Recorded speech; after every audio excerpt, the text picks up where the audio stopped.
Update. Am I the a-hole for not letting my ex-husband's new girlfriend have a piece of his mother's jewelry?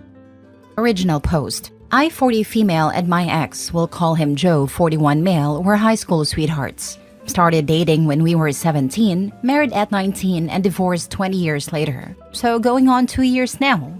We have an amazing daughter, Sarah, who is 8 and has adjusted really well to the separation. Joe and I get along great. The divorce was amicable and we're still good friends. Not like we hang out alone or anything, but we don't argue or fuss at each other, help each other out, and just overall have each other's backs. Because at the end of the day, our number one priority will always be Sarah and doing what is best for her. We've both moved on and are in serious long-term relationships with other people. His girlfriend, Lily, 46 female, is great and really good for him. I have never had any conflict with her and enjoy spending time with her when we all get together for holidays and important events for celebrations. Until last week. Joe's parents passed away within a month of each other last summer, and it was devastating for all of us. Even though Joe and I had already been divorced for about a year, they still treated me like family, and I love them dearly. Joe and Lily hadn't started dating yet, so she never met them, which is a shame. They were incredible people.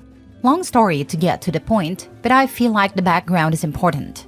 Last week, Sarah got a box in the mail from her aunt, who was responsible for dividing up my late mother-in-law's jewelry amongst the kids and grandkids. She had a huge collection of both costume and more expensive fine jewelry. I let Joe know about it, and he explained that some of it was left to me, so he would come over and we sort through it together. Lily came with him, which was fine. It was extremely difficult and we were both very emotional, so I'm glad she was there to support him. Here's where I think I may be the a-hole. As we were going through the jewelry, we had pulled out a couple of cheaper pieces of costume jewelry for Sarah to have now, and I had picked out a couple of rings, a necklace, and 3 pairs of earrings to keep, knowing that they will eventually go to Sarah as well. Joe and I agreed that the rest of it would be put away in a lockbox that we each have a key to at my house, and would stay there until Sarah's older and it goes to her. One of the pieces being put away is a beautiful set of ruby and diamond earrings and necklace that are obviously very real, and we believe were passed down from Joe's grandmother. Lily had been admiring the set and making comments about how well it would go with the wedding dress she had been looking at. They aren't engaged, or even with some of her date night outfits. Joe didn't say anything to her in response, and when she put them down, I wrapped them back up and put them along with the rest of the jewelry in the lockbox. Since then, Lily has texted me multiple times, asking about them and if she can just borrow them. At one point, she accused me of just wanting them for myself, and pointed out that Joe and I were divorced, and I didn't have any right to keep them. She has also said that when they get married, the jewelry will legally be part of their marital assets anyway, so I'm just putting off the inevitable.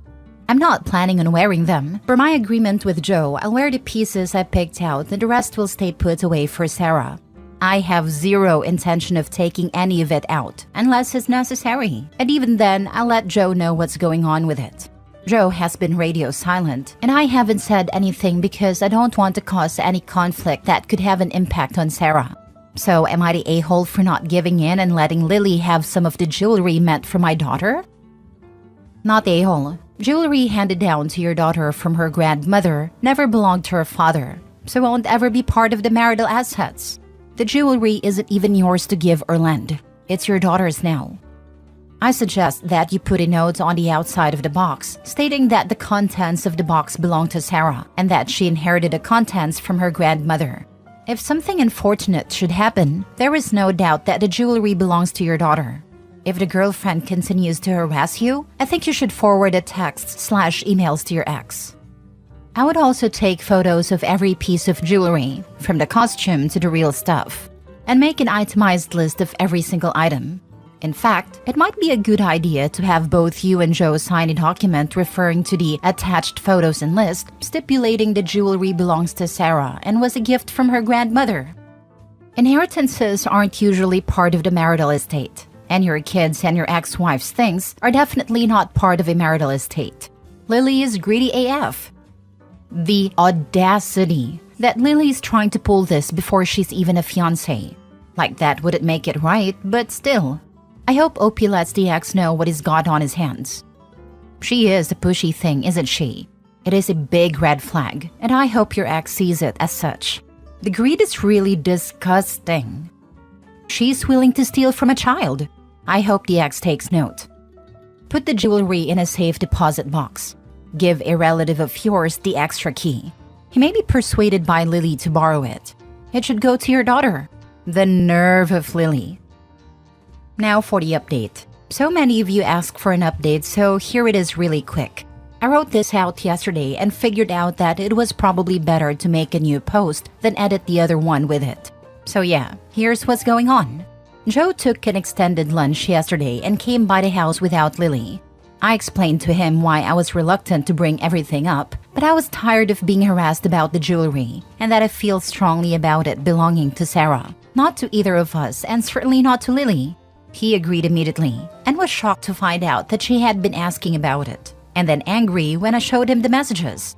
I figured the best course of action was a face-to-face conversation with him and being able to hand him my phone so he could see the conversation for himself, and there would be no way for her to accuse me of making it up or photoshopping anything. It sucked to see him so upset over it, and I have a feeling that it's going to get worse, because from what he was saying, it sounds like Lily won't be around much longer, and regardless, she won't be allowed back in my home and won't be spending any time with Sarah alone if it doesn't break up with her. I did also go first thing yesterday morning and open a safe deposit box at one of the local banks. It's not the one I normally do business with, and as of right now, my name is the only one on it and I have the only key. I was worried about the possibility of Lily having any kind of access to the jewelry with it being in the house, and until all of that is resolved, I feel better knowing that there's no way for her to get to it. Joe and I also discussed this when he came over, and he said that he agrees completely that it's the best course of action to safeguard Sarah's inheritance. All but one of the pieces I picked out also went in, and as much as I would love to have a couple of the other pieces to wear in remembrance of mother-in-law on the really hard days, I would rather know it's safe, and I still have the one piece that brings me so much comfort. All kinds of notarized documents will be on their way to me and should be here by the end of the week, when I have a meeting set up with a lawyer to determine what else needs to be done to ensure that the jewelry will go to Sarah without any issues or challenges. I spoke to the aunt that sent everything over the weekend after I posted this and got so much advice, thank you all, and requested she send copies of everything pertaining to it, along with documentation from her as the executor of what was sent to who, etc. I didn't tell her about the issues with Lily. I don't think that's my place, and I'll let Joe deal with telling his family or not as he sees fit. I have an appointment later today with a GIA certified appraiser, so I should be able to take all of that with me to the lawyer, as well as the pictures and video that I took of each piece last night. I'm still leaning towards a trust as the best way to make sure Sarah's interests and assets are protected, but we'll see what the lawyer says and go from there. I feel terrible for Joe. He's a great guy, and even though our marriage didn't work out, I still care about him and always will. He's not just my child's father, but also one of my best friends. And I want him to find someone to be with that loves him the way he deserves to be loved. It's just that whoever that is needs to understand that Sarah's always going to come first, and he and I will always work as a team to make sure that she's happy, healthy, and successful in life. Our relationship with each other and other people aren't going to hinder her in any way. Thank you to everyone that commented and offered so much good advice and support. I really do appreciate all of it more than I can tell you. I didn't expect this to blow up the way it did, and it's really overwhelming to be honest. I probably won't update anymore or add anything else to this, so thank you again. You guys seem to make a great team for Sarah. She's going to grow up very well loved. This was my reaction too. Reasonable people. How refreshing. My kid's dad had given me some of his grandma's stuff, and it's locked secured in safe deposit box under my name only. No one but me and him know. Unfortunately, he has terrible family members, so that's how we have to do things now. People suck. That's why I work with animals. I would also try to find pictures of his mother wearing them and write all the good memories you have from Sarah's grandparents. Perhaps this will work better if you printed and saved some files in a memory card, like a pen drive. Write about when you met his parents, when they said something nice, something about when you said you were pregnant and it was a girl, about Sarah's name and the day she was born. If you still have some of the first baby clothes her grandparents gifted, place them in a box too. Add recipes her grandma liked to bake. Doesn't need to be original, but a special dish she liked a lot. Ask the aunt if she kept an old tie from the grandfather, or some blue t-shirt he liked. A memory from him too. If it's not too much work, add a video about you talking about them to Sarah. A video you and her can watch in 10 or 15 years. Add pictures, lots of them, right behind a photo, a memory or just a tag about it. Say all the things that made them amazing and how they will always love her and her dad. Add data, a smell, who was there too, who wasn't born yet, the things that were still to happen, the good things but also the bad. Tell about COVID. Tell about the end of the 90s. Tell about the moon landing. The grandparents must have said something, right? Tell about all the things you can. Sarah will only not receive the jewelry but an amount of love that is behind it.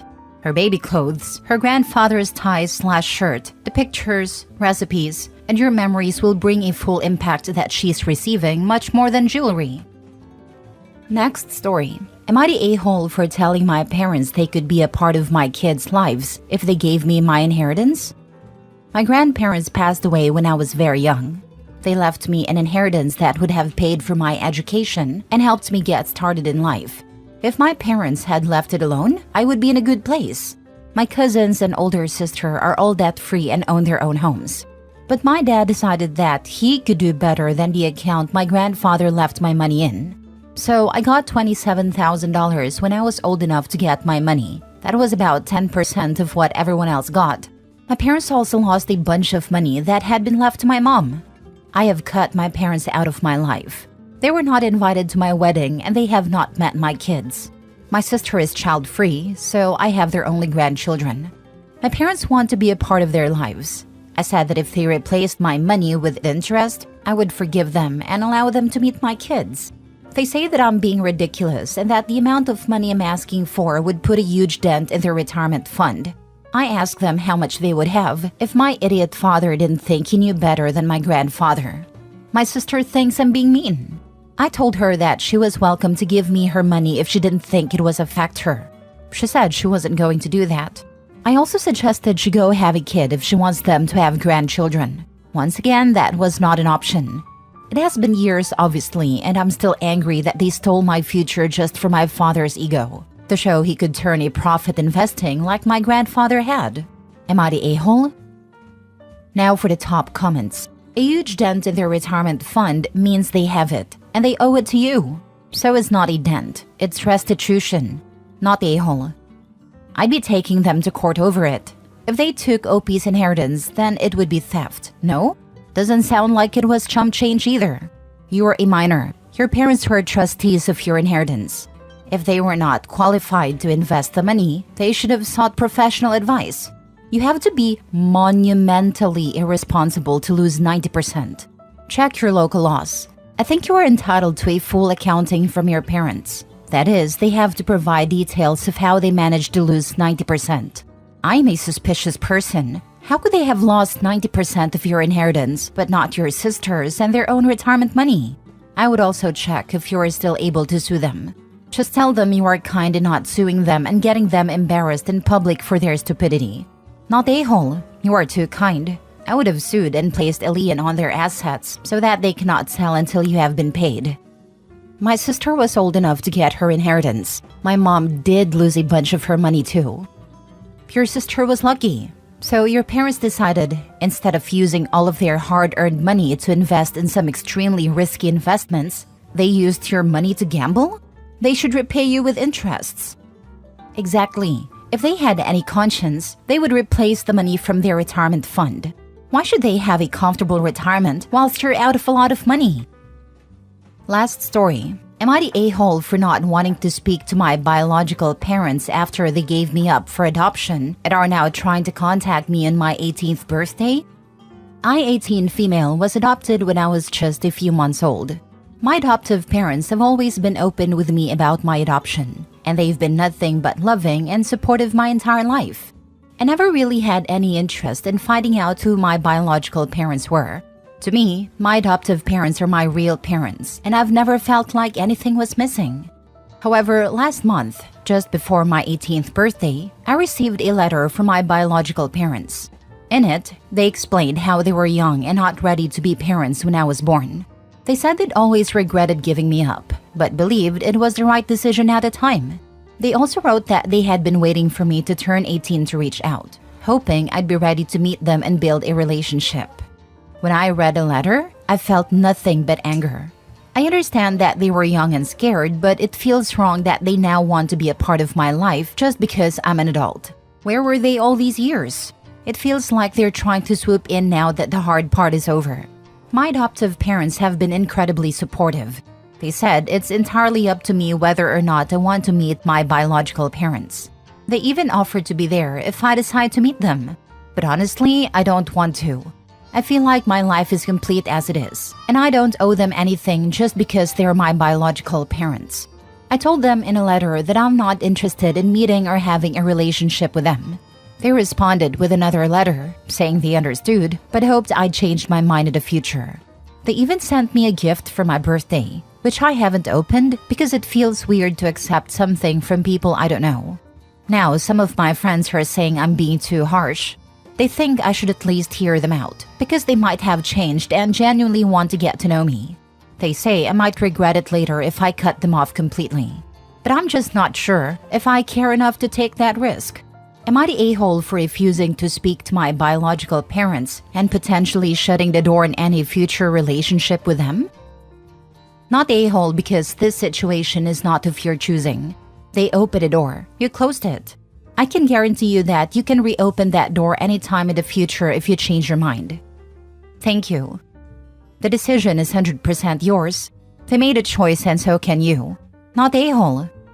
You're not wrong for wanting to stay with a family who has always been there for you. It's okay to prioritize your own feelings over meeting your biological parents now. Nah, as someone who has given up for adoption, there's only one reason to talk to the biologicals. If you want to. Not any sympathy for them or your friends saying you should. Only if and when you want to. No one but you gets a say. Not the a-hole. A good friend and his sister were adopted long ago. Sister was curious, did a lot of work to find Biomom. It was a crap show. Biomom was an addict and not a good person at all. Trying to get away from opening up the relationship caused her a lot of stress. When she looked at my friend about what he intended, he was all, "Nope, I love our parents and have no interest in connecting with strangers." And honestly, after what happened to you, sis, I'm happy with the family I have now.